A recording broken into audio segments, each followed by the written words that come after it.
White board में देख भी सकते हैं। ये डायग्राम हमने जो बनाया है, इसका आज ये जो टॉपिक है, ये हम मध्य प्रदेश की नदियों को पढ़ेंगे। और मध्य प्रदेश की आज ऐसी नदियों को हम पढ़ेंगे जो स्वतंत्र अपवाह की नदियां हैं। जैसा कि हमने लिखा है कि स्वतंत्र अपवाह की नदियां हैं, ये नदियां स्वयं अपने आप में स्वतंत्र हैं, ये किसी से जाकर नहीं मिलती, इनसे जाकर इनसे नदियां मिलती हैं। स्वतंत्र प्रवाह का मतलब ये होगा कि ये ऐसी नदियां हैं, क्यों ये ऐसी नदियां हैं जो सीधे जाकर समुद्र में डूबती हैं, ये किसी से नहीं मिलती हैं।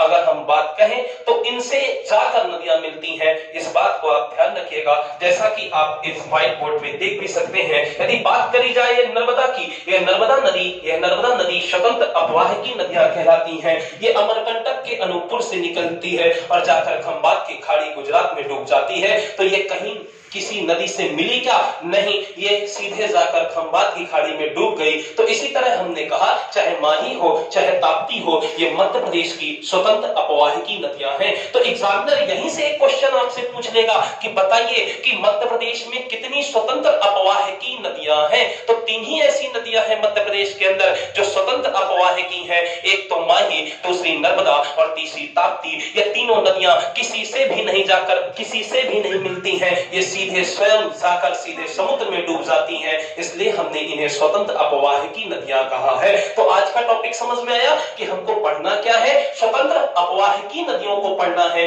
मध्य प्रदेश की। वैसे तो मध्य प्रदेश में बहुत सारी नदियां हैं, हमारे मध्य प्रदेश को नदियों का मायका कहा जाता है, क्योंकि भारत देश में मध्य प्रदेश ऐसा राज्य है जहां पर सर्वाधिक नदियां हैं दोस्तों, याद रखना। और हमारे मध्य प्रदेश में सर्वाधिक पहाड़ भी है और हमारे मध्य प्रदेश में सर्वाधिक वन भी पाए जाते हैं। तो इस तरह हमने देखा अपने मध्य प्रदेश की नदियों को। तो आज का टॉपिक सिर्फ उसी पर ही रहेगा जो स्वतंत्र अपवाह की नदियां हैं। तो चलिए सबसे पहले हम पढ़ना चालू करते हैं मध्य प्रदेश की यह नर्मदा नदी को। यह नर्मदा नदी दोस्तों, ये जिसे हम नर्मदा मैया भी कहते हैं, ये नर्मदा मैया हमारे मध्य प्रदेश की जीवन रेखा इसे कहा जाता है। यदि हम बात करें इस नर्मदा नदी की, इस नर्मदा नदी का उद्गम दोस्तों, इस नर्मदा नदी का उद्गम आप देख सकते हैं कि यह मैकाल पर्वत दोस्तों, ये कौन सा पर्वत? यह मैकाल पर्वत, यह सतपुड़ा पर्वत श्रेणी का सबसे, यदि हम बात करें तो पूर्वी ये मैकाल पर्वत से यह नदी मैकाल पर्वत के अनूपपुर जिला मध्य प्रदेश का अनूपपुर जिला, पुष्पराजगढ़ तहसील और नर्मदा कुंड। और यहाँ पर आपने देखा कि इस अमरकंटक चोटी से यह नर्मदा नदी निकलती है। तो आपने क्या क्या सीखा कि यह मैकाल पर्वत के, यह अनूपपुर जिला के, यह पुष्पराजगढ़ तहसील के नर्मदा कुंड और अमरकंटक चोटी से यह नर्मदा मैया का उद्गम होता है। यह नर्मदा मैया यदि हम बात करें तो यह 3 राज्यों में इसका विस्तार है। यह मध्य प्रदेश से निकलती है, उसके बाद महाराष्ट्र में जाती है और उसके बाद गुजरात में जाती है। और गुजरात के पास यह भड़ोज नाम की जगह पर, यह गुजरात के भड़ोज नाम के जगह पर यह जाकर खंबात की खाड़ी यानी समुद्र में जाकर डूब जाती है। यह नर्मदा नदी के बारे में और भी बातें हम करते हैं दोस्तों। जैसा कि आप देख पा रहे होंगे कि यदि हम बात करें इस नर्मदा नदी की, तो नर्मदा नदी में आपने सीखा कि उसका उद्गम कहां से होता है। और यदि हम बात करें कि यदि इसकी सहायक नदियों की दोस्तों, तो यदि हम इसमें सहायक नदियों की बात करें तो आप देख पा रहे होंगे कि नर्मदा की दोस्तों सहायक नदियां कितनी है? 41 है। कितनी सहायक नदियां हैं? यह नर्मदा नदी की 41 सहायक नदियां हैं। कितनी सहायक नदियां हैं? 41 सहायक नदियां हैं। और आप याद ऐसे रख लीजिएगा कि 41 सहायक नदियों की यदि बात करी जाए तो 41 में यदि बाईं ओर से नदियां यदि देखें, यानी नर्मदा की बाईं ओर से मिलने वाली नदियों की यदि बात करें तो बायां से 22 याद रखना, और बाईं ओर से 22 नदियां मिलती हैं। बा से 22 कैसे याद रखेंगे कि बा से 22, इस तरह आपको याद हो जाएगा कि बाईं ओर से 22 नदियां यहां नर्मदा नदी से मिलती हैं। और फिर जब 22 बाईं ओर से हो गई तो बची कितनी? 19। यह 19 नदियां दाईं ओर से मिलती हैं। R for right, L for left, ऐसे हमने लिखा है। तो आपने इस तरह सीखा कि नर्मदा की कितनी सहायक नदियां हैं। तो आपने देखा इस नर्मदा मैया की 41 सहायक नदियां हैं, जिसमें से 12 से 22 और बाईं ओर से कितनी हैं? और दाईं ओर से 19 है। अब किसी भी नदी का बायां और दायां कैसे जानेंगे? नर्मदा नदी तो ये बह रही है, आपने सीख भी लिया कि सर बाईं ओर से 22 हमने याद कर लिया, दाईं ओर से 19 हमने याद कर लिया, लेकिन किसी भी नदी का बायां और दायां कैसे जाना जाता है? क्या आप बता सकते हैं आप लोग? ठीक है, तो आपको सिर्फ इतना ध्यान देना है कि जिस ओर नदी का प्रवाह हो, जिस ओर नदी का प्रवाह हो, उसी ओर आप भी उसके साथ बहते जाइए। यानी कहने का कुछ मतलब ये हुआ कि जिस ओर नदी बह रही हो, जिस ओर नदी बह रही हो, उसी दिशा में यदि आप देखेंगे या उस दिशा की ओर आप मुख कर लेंगे, या आप ऐसा भी समझिए कि ये नदी नहीं, आप स्वयं बह रहे हो, क्योंकि बहुत अच्छा रहेगा जब नदियों को आप अपना मान के पढ़ेंगे, तो इससे पढ़ने में, आपको याद करने में बहुत ही ज्यादा आसानी हो जाएगी। यदि आप स्वयं नदी हो तो देखिए जरा कि यदि आप नदी के ऊपर बैठे हो तो आपका मुख उधर की ओर होगा, क्योंकि नदी तो उधर की ओर ही बह रही है। और सब जिस ओर मुख होगा,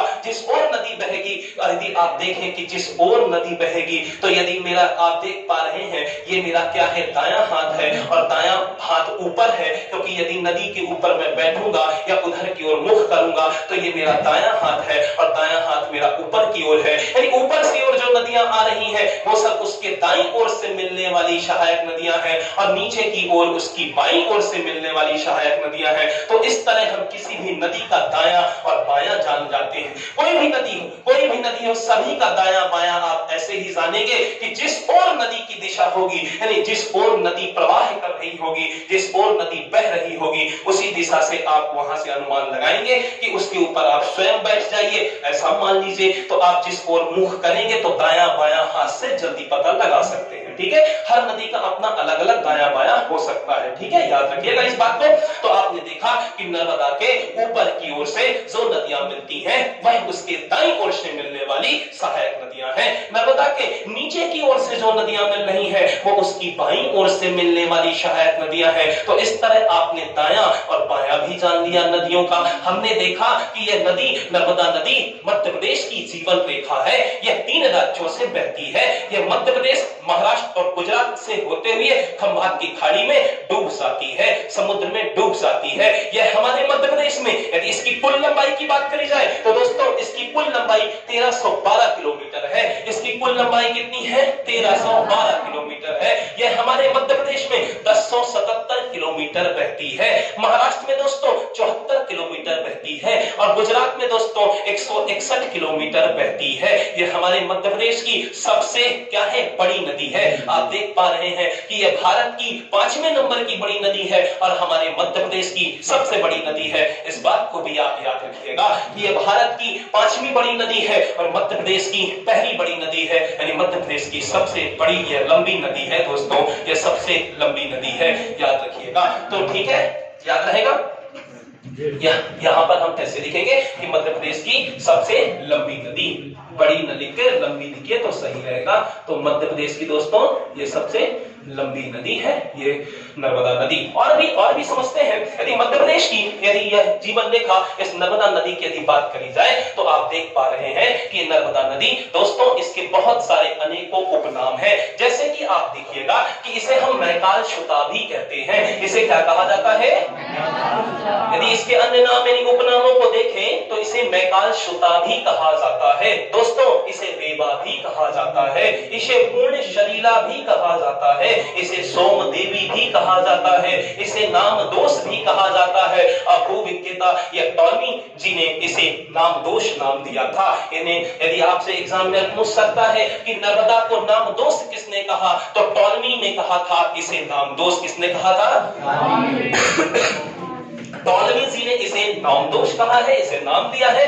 और दोस्तों इसे संकरी भी कहा जाता है। संकरी मतलब शंकर की पुत्री। यह नर्मदा, यह मध्य प्रदेश की जीवन रेखा, ये बहुत ही ज्यादा उपयोगी, यहाँ से बहुत ही ज्यादा क्वेश्चन पूछे जाते हैं दोस्तों। तो एक एक करके चलिए इनके वन लाइनर फैक्टों को भी समझते चलते हैं। तो आपने देखा कि यह नर्मदा नदी, इसे नामदोष टॉलमी ने कहा है और इसे संकरी या शंकर की पुत्री भी कहा जाता है। और यदि हम बात करें तो यह नर्मदा नदी दोस्तों मध्य प्रदेश के 15 जिलों से होकर गुजरती है। ये नर्मदा नदी मध्य प्रदेश के कितने जिलों से होकर गुजरती है? चलिए उन 15 जिलों की थोड़ा चर्चा करी जाए तो देखिएगा कि सबसे पहले ये अनूपपुर जिले से निकलती है। तो पहला जिला कौन सा होगा? अनूपपुर होगा। दूसरा दोस्तों कौन सा होगा? डिंडौरी है। तीसरा है जबलपुर, चौथा है मंडला, पांचवा है रायसेन, छठा है नरसिंहपुर, सातवां है सीहोर और आठवां है होशंगाबाद, फिर हरदा, फिर दोस्तों यह आप याद रखिएगा खंडवा और इसके बाद खरगोन, बड़वानी, अलीराजपुर, धार, देवास, सीहोर। इस तरह आपने देखा कि यह मध्य प्रदेश के यह 15 जिलों से होकर यह नर्मदा नदी के का प्रवाह होता है और इसके बाद यह खंबात की खाड़ी गुजरात में जाकर डूब जाती है। यदि और इसकी बात करी जाए तो हमने देखेंगे कि यह नर्मदा नदी मध्य प्रदेश के पूर्व से निकलती है और दोस्तों यह मध्य प्रदेश के पश्चिम में बहती हुई यह अपने भ्रंश घाटी में बहती हुई, और भ्रंश घाटी का मतलब यह होता है कि यह धसकर बहती है, इसलिए इसका प्रवाह हमेशा और हमेशा बहुत तेज होता है। ये नदी का प्रवाह हमेशा और इसका बहाव आप देखेंगे कि यह सबको बहा ले जाती है, अपने सामने आने वालों को किसी को नहीं छोड़ती।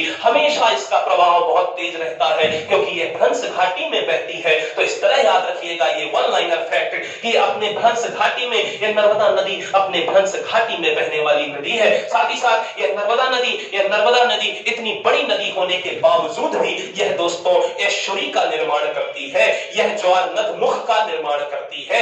एस्चुरी को ही ज्वार नदमुख भी कहा जाता है, यानी जो कि ऐसी नदियां जो डेल्टा ना बनाए, ये क्या करें कि अपने साथ जितना भी मलबा है सब जाकर समुद्र में जाकर ये फेंक देती हैं या बहा ले जाती हैं, ये डेल्टा नहीं बनाती हैं। तो मध्य प्रदेश की ये इतनी बड़ी या देश की 5वीं बड़ी नदी होने के बावजूद भी ये नदी डेल्टा नहीं बनाती है, यह एस्चुरी बनाती है क्योंकि इसका प्रवाह इतना तेज है कि अपने मलबे को बिछाती नहीं है, सबको ले जाकर समुद्र में डुबा देती है। ये सबको ले जाकर क्या करती है? समुद्र में डुबा देती है, यानी खंबात की खाड़ी में डुबा देती है। तो इस तरह आपने सीखा इस मध्य प्रदेश की जीवन रेखा, और हमने इसके साथ साथ इससे बनने वाले वन लाइनर फैक्टों को भी और कुछ वन लाइनर फैक्टों की भी चर्चा करें तो टोटोर महाशीर मछली जो हमारे मध्य प्रदेश की राजकीय मछली है, ये इसी में पाई जाती है, यानी नर्मदा नदी में भी ये मछली पाई जाती है। साथ ही साथ बात करी जाए कि 3 मई सन 2017 को इसे जीवित इकाई घोषित किया गया है। इसे क्या किया गया है?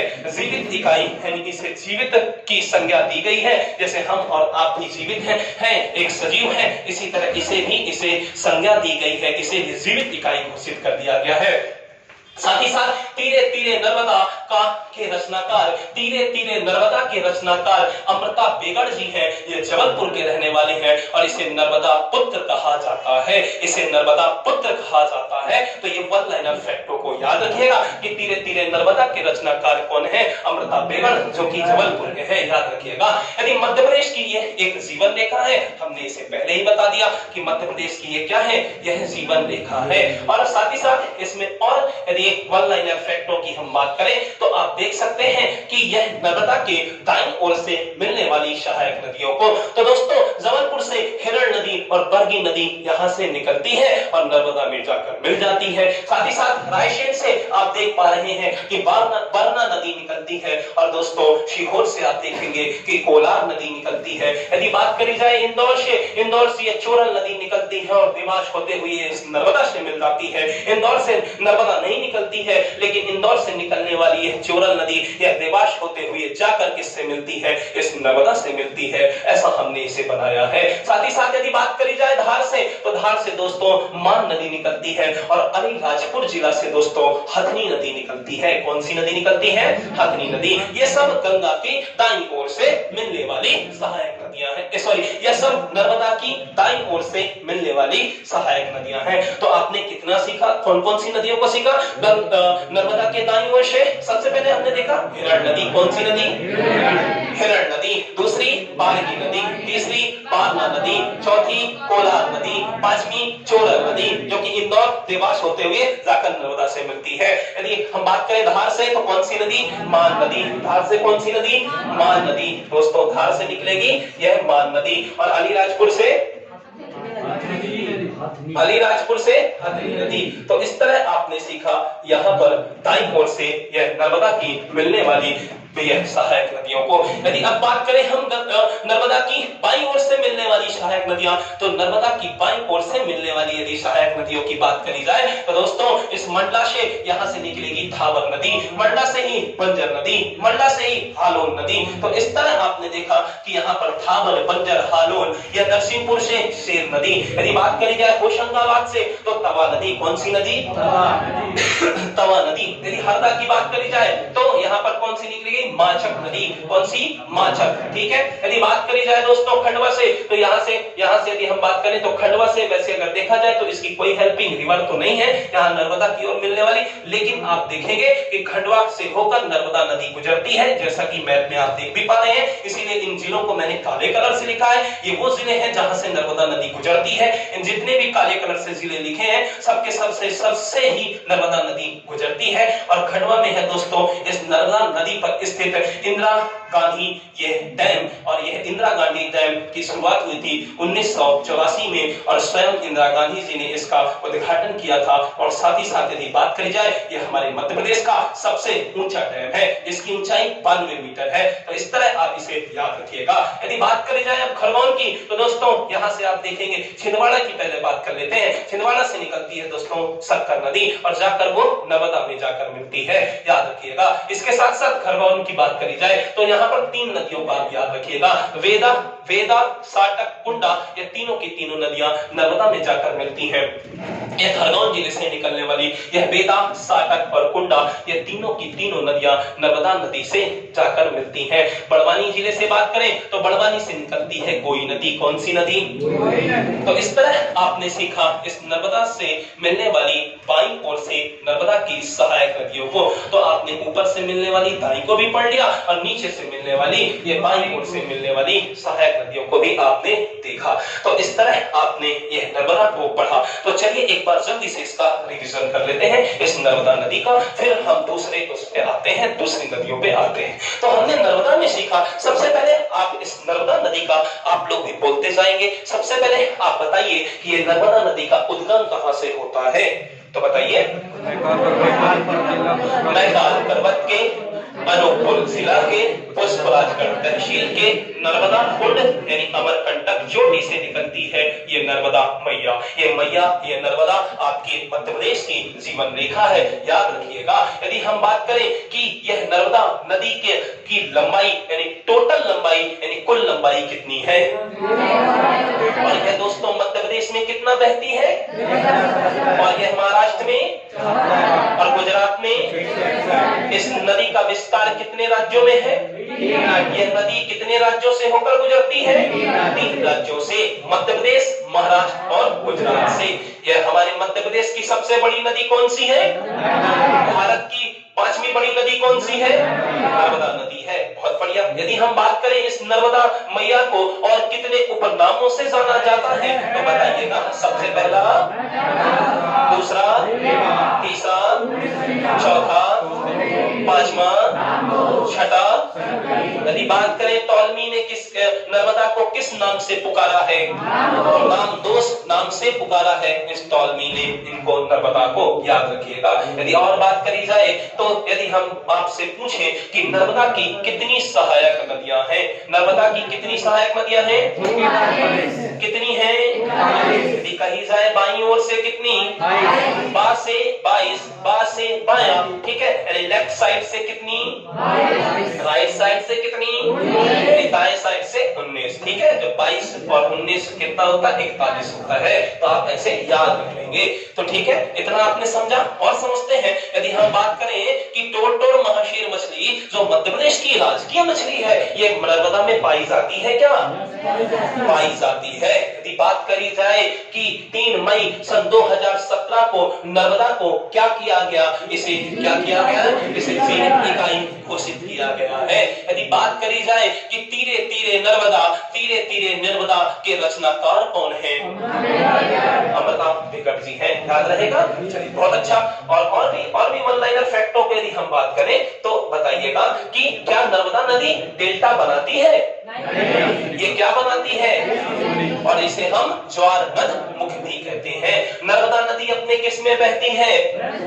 हंस घाटी में बहती है। इस इसलिए इसका प्रवाह हमेशा बहुत तेज रहता है। इस बात को भी याद रखिएगा, ठीक है, सबको याद रहेगा।